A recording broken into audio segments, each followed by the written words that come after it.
Temen aku tuh SMA tuh buat aku, itu neraka banget di Jakarta. Jadi mereka tuh udah ngatain lah, naruhin pil narkoba lah di dalam gelas air putih. Terus tanteku bilang pada akhirnya, aduh ini papa belum kirim uang. Aku bilang kenapa sih? Aku bilang itu papa juga nggak kirim uang aku. Ya udah tante harus kasih tahu kalau papa masuk rumah sakit sekarat dying waktu itu di Singapura. Dari yang pegang bakinya begini, pegang bakinya begini, langsung pose nari kayak Broadway. Sampai yang ngebukain pintu buka sendiri. Iya, siapa nih gitu, orang kumuh banget, jelek sekali kan. Dan pada akhirnya di orang yang sama yang nggak mau ngebukain pintu, gue datang lagi untuk bawa cash untuk beli si tas sama. Ayo dong kak, dapetin klien. Iya dapetin klien, tapi enggak. Mama dapat klien, akunya nggak bener. Mungkin tadi Karen sempat bilang pernah dibully bahkan terjerumus narkoba. Ya. Itu waktu di Amerika atau no. Here di Jakarta. Bukan pas di Amerika. Enggak, kalau di Amerika dulu Amerika tuh ada 2 kali gelombang. Covid kali ya. Yang gelombang pertama tuh di saat SMA. Okay. Nah, itu memang bully terbesar terjadi. Yang sampai temen aku tuh SMA tuh buat aku, itu neraka banget di Jakarta. Jadi mereka tuh udah ngatain lah, naruhin pil narkoba lah di dalam gelas air putih, buat pingsan lah waktu di saat upacara. Itu tuh pengalaman yang sebenarnya sangat menyakitkan. Nah, itu yang membuat orang tua memutuskan untuk ya udahlah nggak usah sekolah di Indonesia. Nah, makanya berangkat ke sana dan ditaruhnya juga di desa banget di Nebraska, right? Jadi itu bukan kota kayak New York, Los Angeles dan lain-lain. Nah, itu gelombang pertama. Nah, gelombang kedua tuh waktu tahun 2005. Iya. New York. Di New York. Yes. Nah, itu yang pembelajaran hidup pertama sekali terbuka. Oh, cari uang tuh begitu ya. Oh, menghargai waktu seperti itu ya. Oh, gak punya orang tua tuh begini.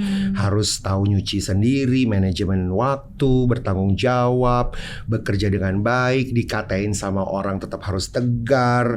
Kalau nangis jangan kelihatan sama orang. Harus pura-pura bahagia.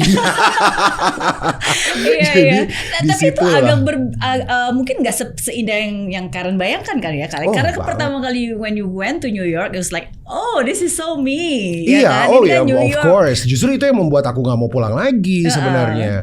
And I was like, no, this city is like super me, and I'm going to live here and love here and shop here, dance here, gitu kan. Tapi ternyata Tuhan membiarkan itu untuk benar-benar belajar kuat sih. Itu yang pertama. Karena fondasi itu tidak akan pernah terjadi kalau itu tidak terjadi tuh waktu itu. Karena aku percaya fondasi diri kita tuh terjadi karena kita mau belajar, karena kita punya pembelajaran hidup itu dengan secara sadar, sesadar-sadarnya. Nah, makanya melalui itu harus sadar. Di saat itu aku sadar bahwa semuanya Tuhan kasih karena memang harus belajar. Menghargai uang dan waktu sih waktu itu yang sangat-sangat menjadi besar pengalamannya. Kerja apa di New York sampai? Pelayan, waiter. Padahal sebelum berangkat aku masih pakai mobil papa, dapat supir, gitu-gitu kan. Biasalah anak kesayangan kan. Waktu sampai di sana nggak ada cerita, jadi harus benar-benar cari kerja sendiri. Kebetulan my cousin dia bekerja sebagai manajer restoran di New York, di Manhattan, jadi dibantuin sama dia. Nah, asiknya adalah karena dulu SMA aku pernah ada di Amerika, aku udah dapat Social Security. So that makes easy untuk bekerja menjadi pekerja yang benar. Nah, makanya bekerjalah dengan benar. Aku dapat tuh di restoran itu, dapat gaji, dapat tips. Tipsnya, wah itu sih lumayan. Karena kan kita bekerja bukan karena gaji, karena tips. Nah, disitulah aku belajar untuk pertama melayani Tuhan tuh harus gitu, melayani orang-orang untuk serve people. Artinya serve through your heart for God. Buat orang-orang itu tuh dari pelayan meja. Karena sabarnya, dikatain loh Miss Mary pakai bahasa-bahasa kotor sama tamu-tamunya kalau kita salah taruh minuman, kalau lagi rame, aduh itu tuh sampai pergi ke belakang, di belakang tempat sampah kayak di film-film Hollywood tuh. Aku nangis begitu Miss Mary, sampai kayak sepupu aku tuh nyariin mana nih Karen Delano. Aku dipanggil Dylan waktu itu. Dylan. Oh, Delano. Karena I don't want to people call me Karen, karena mereka akan panggil call me Karen. Salah nanti persepsinya. Call me Dylan. Aku di-shout Dylan mana. Nangis di belakang. I was like, gue udah gak mau kerja lagi di sini. Terima kasih deh. Gue gak kuat. Karena memang gak kuat. Mentalnya tuh kalau benar-benar harus, kalau gak kuat. Bisa benar-benar jatuh sakit hati sama orang-orang. Karena mereka bahasanya kasar, you know lah ya. Gue gak perlu sebutin nama-nama kasar itu, atau mereka tuh ngomongnya kasar luar biasa. Dan disitulah belajar untuk ternyata kalau melayani orang mau sekasar apapun kita tetap harus rangkul mereka, karena dari situlah berkat akan terjadi, berkat akan kita terima. Miss Mary, aku tuh pertama kali masuk cuma dapat station kecil, 3 meja, 1 meja 2 customer, berarti 6 customer. Jadi kalau kita 3 meja artinya pulangnya tipsnya sedikit. Iya betul. Nah dari 3 meja aku tuh bisa dapat station paling besar 15 meja. Wow. Sendiri, karena restorannya besar. Iya. Dari yang pegang bakinya begini, pegang bakinya begini, langsung pose nari kayak Broadway. Jadi kalau udah dipasang musik gitu ya, karena it's a family restaurant, bukan lounge. Restoran apa sih? Dallas BBQ. Oke, Western ya atau mix? Amerika banget itu. Dallas BBQ namanya juga udah Dallas. Jadi kalau serve itu tuh wah pose begini, semua orang harus lihat, pakai center di gini-gini. Jadi kita kan harus atraksi kadang-kadang untuk membuat customer tuh seneng, happy. Kan kita harus buat attention. Jadi kalau mereka happy, tipsnya ditambahin lagi $20. Aku tuh sampai pertama kali punya branded stuff itu karena jadi waiter loh. Dari waiter bisa beli branded stuff. Aduh Miss Mary, aku tuh I love fashion since beginning. Sebelum aku tahu New York, pernah jadi fashion designer dulu sebelumnya. Dan teman-teman udah pada sukses pakai branded dan lain-lain. Aku belum. Waktu di New York, setiap kali mau ke restoran aku pasti lewatin Saks Fifth Avenue, dan sebelahnya kan ada Louis Vuitton store. Selalu lewatin itu. And I love Alfie. Sampai pelajari history dan lain-lain. Dan waktu lewat gitu kan jendela gitu, gila ini dompet enak bagus banget ya. Aduh Tuhan kapan sih? Nggak dikasih-kasih tuh sekitar hampir setahun. Nah karena tipsnya pada akhirnya jadi orang hebat, jadi 15 bangku, stationnya besar, tipsnya makin besar kan. Itu tuh pertama kali masuk LV store di New York tuh aku nggak dilihat orang loh. Sampai yang ngebukain pintu buka sendiri. Iya, siapa nih gitu, orang kumuh banget, jelek sekali kan. Dan pada akhirnya di orang yang sama yang nggak mau ngebukain pintu, gue datang lagi untuk bawa cash untuk beli si tas sama dompet itu. And he was like, I wanna buy a wallet and a bag. And it was like, okay, second stairs. Okay, that's nice. Ya, itu again sometimes kadang-kadang kenapa mungkin beberapa orang beli branded stuff sometimes bukan untuk showing off ya, tapi appreciation. Sometimes is a part of appreciation, karena ya cara kita mengapresiasi diri kita sendiri sometimes kan berbeda-beda. Ada yang traveling, ada yang beli mobil, ada yang macam-macam.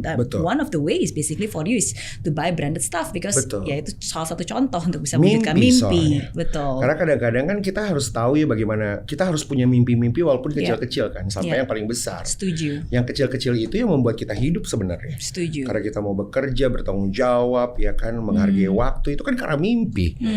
Karena kita udah tahu, mau banget sama wallet itu, padahal wallet loh. Bukan mobil, bukan rumah lo maunya, waktu itu kan kecil banget sebenarnya. Tapi di saat itu buat aku besar, karena itu adalah apresiasi itu, betul. Kalau berbicara tentang mimpi, sebenarnya waktu kecil mimpi dan cita-citanya Karen tuh jadi apa sih? Wah, itu susah banget untuk dijawab. Waktu kecil itu tuh kalau orang tua nanya, jawabnya bisa banyak banget. Pengen jadi guru, tapi nggak pernah bilang mau jadi dokter. Pengen jadi guru, terus tiba-tiba berubah, pengen jadi penari, pengen jadi penyanyi. Pengen jadi fashion designer? Iya, pada itu akhirnya juga fashion designer. Terus waktu itu pengen banget jadi koreografer, tapi kebanyakan pengen jadi guru waktu itu. Oh iya. Pengen jadi guru Kenapa? Gak tahu kenapa. Jadi aku ngerasa kalau jadi guru tuh ngebantuin banyak orang, ngebantuin orang jadi pintar, ngebantuin orang jadi semangat. Dulu tuh selalu mikirnya mau jadi guru Nah makanya kenapa waktu dewasa dan berkembang lah ya, sampai mikir I think I wanna teach. Maksudnya mau ngajar. Seperti Miss Mary lah. Tapi ngajarnya bukan materi dalam academics ya. Materinya mungkin lebih kepada spirit. Spirit. Cuma memang arahnya pada akhirnya ya nggak usah lah. No, tapi never say no. Yes. He's listening to you. Exactly. Tapi mungkin nanti umur 51 ya. Jadi 10 tahun kemudian nyalain lagi YouTube-nya Miss Mary. Pernah bilang jadi guru. But talking about guru, you are a guru. You are a fashion guru. Fashion guru. That's what people say. And that's who you are. Aku nggak bilang, nggak bikin title itu Miss Mary. Yang bikin title itu waktu itu pertama kali Indosiar karena aku pernah jadi fashion guru di sana. Lalu pada akhirnya semua orang fashion guru itu karena memang jadi fashion guru, jadi fashion jury di sana. Mereka punya title fashion guru gitu. Kalau mau dibilang aku guru beneran tuh sebenarnya ada yang lebih tinggi dari aku banyak lah. Mereka yang sudah senior di fashion. Mereka lah fashion guru sebenarnya. Guru yang rendah hati memang selalu seperti itu. Back from Indonesia to New York, dari New York balik lagi ke Indonesia pada saat itu. Kenapa balik ke Indonesia? Kenapa? Karena waktu itu papa sakit. Di Singapura, nggak ngasih tahu aku dan duit udah nggak dikirim. Jadi kayak kok udah nggak ada uang gitu. Nah semua saudara-saudaraku menutupi, tante-tante menutupi. Nah ternyata setelah sekian lama tanteku juga harus bayar apartemen karena waktu itu kan ikut sama tante di Seattle, Washington. Nah terus tanteku bilang pada akhirnya, aduh ini papa belum kirim uang. Aku bilang kenapa sih? Aku bilang itu papa juga nggak kirim uang aku. Ya udah tante harus kasih tahu kalau papa masuk rumah sakit sekarat dying waktu itu di Singapura. Aku bilang wow, pantesan aku telepon nggak ngangkat dan anehnya kenapa keluarga nggak mau kasih tahu. Nah ternyata mereka tidak mau membuat aku khawatir karena aku masih umur berapa ya waktu itu ya SMA lah. Umur SMA itu. Terus akhirnya aku bilang, oke, jadi gimana nih solusinya? Terus tante bilang, ya udah kalau gitu Karen nggak bisa dulu melanjuti SMA waktu itu. Terus aku bilang, oke, wah aku puter otak tuh. Gimana ya caranya? Aku bilang sama tanteku, oke tante, aku kerja aja, bantuin aku untuk jalan sama aku cari kerja door to door. Tante bilang nggak bisa aku temenin karena tanteku adalah neni waktu itu. Terus aku bilang, oke deh aku cari kerja sendiri. Aku jalan-jalan kerja di Wendy's itu pertama kalinya, jadi tukang masak lah, jadi kasir lah dan lain-lain. Nggak cukup uangnya dan akhirnya aku double job kerjanya di home care buat ngurusin opa-opa dan oma-oma gitu. Di tempat jompo berarti. Betul, dan kekumpul uangnya akhirnya aku pulang ke Indonesia. Papa ternyata sudah sembuh dan sudah dibawa ke Jakarta. Sebenarnya itulah seharusnya aku SMA di sana ngelanjutin sampai selesai, ya di Jakarta lah karena papa sakit. Tapi waktu itu sudah sembuh dan papa bilang nggak usah balik lagi ke Amerika ya kak, karena kamu anak papa satu-satunya laki-laki dan kalau papa mati gimana? Waktu itu ngomongnya selalu seperti itu. Terus aku bilang ya udah deh pak, aku di Jakarta aja. Ya udah kamu mau sekolah di mana? Makanya I took London School of Public Relations and Communication. Disitulah belajar jadi penyiar sebenarnya 1 tahun. Gitu. Berarti memang udah ada interest ke dunia entertainment. Yes, betul. Nah itulah karena memang mikirnya kayaknya seneng juga ya kalau ngobrol gitu kan. Makanya ambil itu 1 tahun saja. Setelah itu lanjutin ke Susan Budiarjo, fashion design. dan akhirnya sempat usaha membuka fashion designer sendiri kan tadi. Banget. Sempat bilang bahwa mama bahkan menjual semua perhiasannya hanya untuk mewujudkan cita-cita Karen pada saat itu. Karena being a fashion designer di tahun 2000 sampai 2003 atau 2004 tuh aku lupa deh. Itu tuh pamerannya atau presentationnya itu tuh di cafe to cafe. Tuh zaman itu lagi ada fashion cafe, semuanya di cafe to cafe, bukan fashion show seperti fashion show. Jadi lebih ke pesta. Jadi kita ketemu minuman, ketemu DJ, ketemu enggak cafe to cafe. Jadi kalau misalnya kayak sekarang ada cafe di bawah, dibuatlah fashion show. Zaman itu. Jadi karena aku tuh 100 kali fashion show dalam 1 tahun, itu so many. Jadi karena terlalu banyak, ya gitu lah, pergaulannya jadi aneh karena memang di cafe dengan DJ, dengan lampu dan semua itulah. Nah itulah yang membuat papa mama bangkrut karena tidak jualan, lebih kepada ke show terus beli lagi kan setiap kali satu kali show harus 30 baju. 30 baju berapa tuh uangnya untuk dibikin kan? Dan kalau 100 kali berarti 100 kali 30 berapa? Wow. 3.000 baju dan itu nggak dibeli orang loh. Jadi cuma untuk fashion show dan fashion show. Gitu, itu yang membuat mereka bangkrut sih. Mereka kalau ayo dong kak dapetin klien, iya dapetin klien tapi enggak. Mama dapat klien, akunya nggak bener. Mama dapat teman-teman ya ibu-ibu lah, karena mama waktu itu kan terikat juga di IWAPI, Ikatan Wanita Pengusaha Indonesia, nggak juga bener. Akhirnya mama jelek. Aduh udah deh, pokoknya gara-gara aku tuh orang tua juga kayaknya malu banget kayaknya punya anak seperti saya. That's your perceptions, right? Ya, tapi saya yakin semua orang tua bagaimanapun juga ya pasti mau seburuk apapun anaknya, they don't see different. Maksudnya mereka melihatnya berbeda dari sudut pandang mereka. Itu tetap anak yang memang disayang, yang memang didoakan di setiap doanya. Iya betul. Dan pada akhirnya disadari ya ini sekarang. Coba ya itulah, God is so mysterious ya. Iya. Dari cara Tuhan. Jadi mereka memberikan black cardnya mereka untuk aku pegang untuk belanja, kirim pakai kontainer. Di saat itu tuh kebesaran Tuhan tuh benar-benar aku lihat sesederhana itu.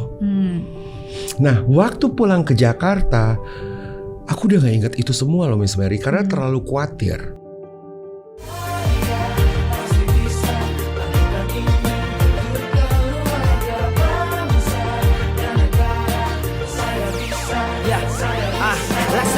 Tanpa hujan, hidup tanpa tujuan, kering dan mati tanpa hijaunya tumbuhan. Demikian kalau mimpi tak kunjung terjadi.